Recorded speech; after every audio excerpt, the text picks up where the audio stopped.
नमस्कार। आप देख रहे हैं लोक भारत टीवी, मेरा महाराष्ट्र लाइव, सच के साथ जनता की आवाज़।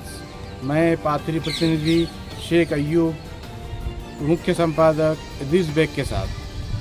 तो आज हम पहुंचे हैं पाथरी शहर में, जो प्रहार जनशक्ति के जो मुख्य तालुका प्रमुख है दीपक खुड़े साहब, इन्होंने तहसील के अंदर एक निवेदन दिया है जो निराधार लोगों को जो कई महीनों से पैसे नहीं मिल रहे हैं, तो उस ताल्लुका से उन्होंने और उनके पक्ष ने मिलकर जो है तो एक निवेदन दिया है। तो उसमें जो निवेदन देने वाले हैं दीपक खुड़े साहब और प्रहार जनशक्ति पक्ष तालुका प्रमुख पाथरी तो संगीता गायकवाड़, प्रहार जनशक्ति पक्ष महिला आघाड़ी तालुका प्रमुख पाथरी अश्विनी वखरे, अब्दुल गफ्फार, असलम अंसारी, विनोद शाह, गफ्फार खान, गोकुल केंदाड़े, सोपान नोले, इतने लोग मौजूद थे। तो आइए हम जानते हैं कि जो इनकी समस्या है क्या क्या है और क्या मांगे इन्होंने जो है तो तहसील के अंदर की है और इनका क्या प्रॉब्लम है।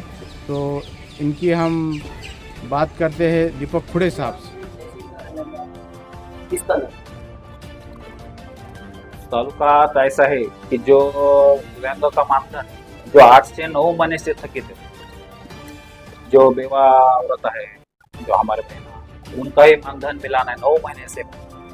आज जिनके घर में 4 दिव्यांग लोग आए, उन्होंने क्या करना, इसके बारे में हम ये प्रश्न लेके कलेक्टर साहब के पास गए।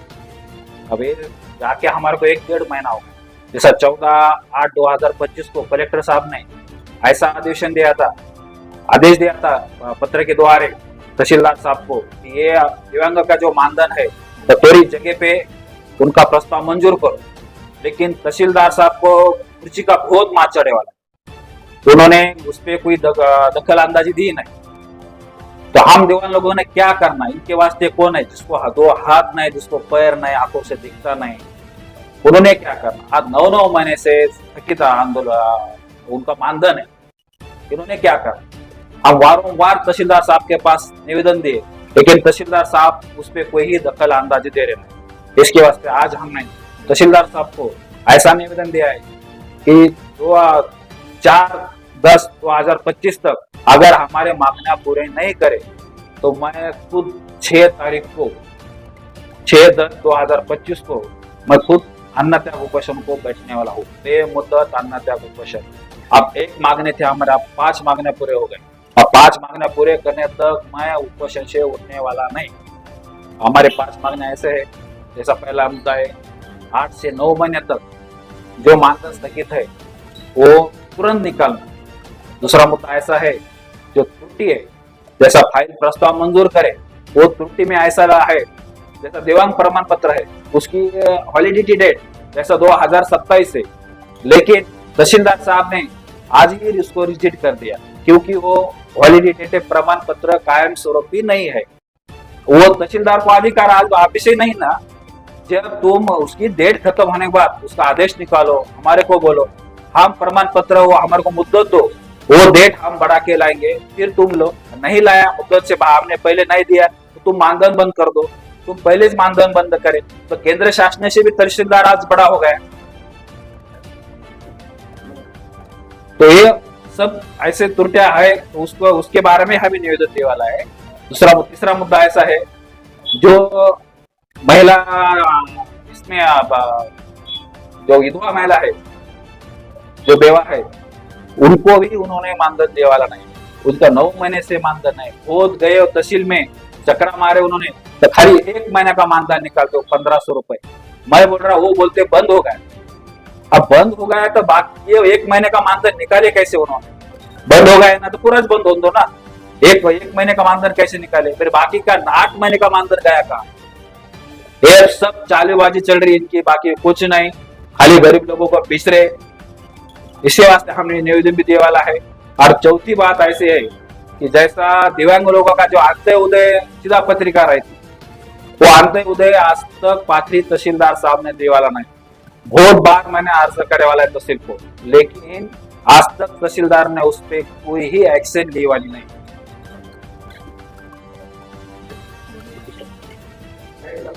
तर याचं कारण असं आहे, आम्हाला लक्षात आलंय, आम्ही तहसीलदारला पण बोलून दाखवलंय की तहसीलदारच्या कॅबिन मध्ये मनमानी कार्यक्रम चालू आहे. जसं की दलालच्या माफत जो दलाल लोग रहते उनके माफत फाइल मंजूर होते, तो हमारे ऑफिस से जाने के बाद फाइल मंजूर क्यों नहीं होते, ते बहुत बड़ा प्रश्न. याच्यामध्ये तहसीलदार साहेबांना दखल आम्ही सांगितलं होतं पण की साहेब असं चालू आहे, कारण की बाहेरचे एजंट लोक म्हणतात साहेबाला पैसे द्यावे लागतात. साहेब म्हणजे कोण? आमच्या नजरेत तहसीलदार साहेबच येणार. पण पैसे द्यायचेच कोणत्या साहेबाला? आम्हाला दाखवा, या साहेबाला पैसे द्यावे लागतात.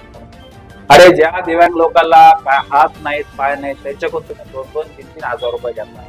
काहीतरी लाज वाटायला पाहिजे तहसीलदार साहेब, काहीतरी लाज. त्या खुर्चीचा एवढा माज चढू देऊ नका तुम्हाला. त्या माज उतरण्यासाठी मी स्वतः 6/10/2025 वार सोमवार रोजी ठीक स्थळ तहसीलदार कार्यालयाच्या समोर 11 वाजता बेमुदत अन्नत्याग उपोषणला बसणार आहे. याच्यामध्ये ह्या लेटरमध्ये प्रतिलिपीमध्ये मुख्यमंत्री साहेबाला पण एक प्रत दिली आहे, जसे आदित्यदादा पवार, एकनाथदादा शिंदे, फडणवीस साहेब आणि माननीय आमचे हृदय सम्राट बच्चूभाऊ कडू साहेब यांना पण एक प्रत पाठवली आहे. याच्याबद्दल जर तहसीलदार साहेबांना ऍक्शन नाही घेतली, हे मुद्दा सॉर्ट आउट नाही केला, मी आझाद मैदानला अमर उपोषणसाठी बसणार आहे.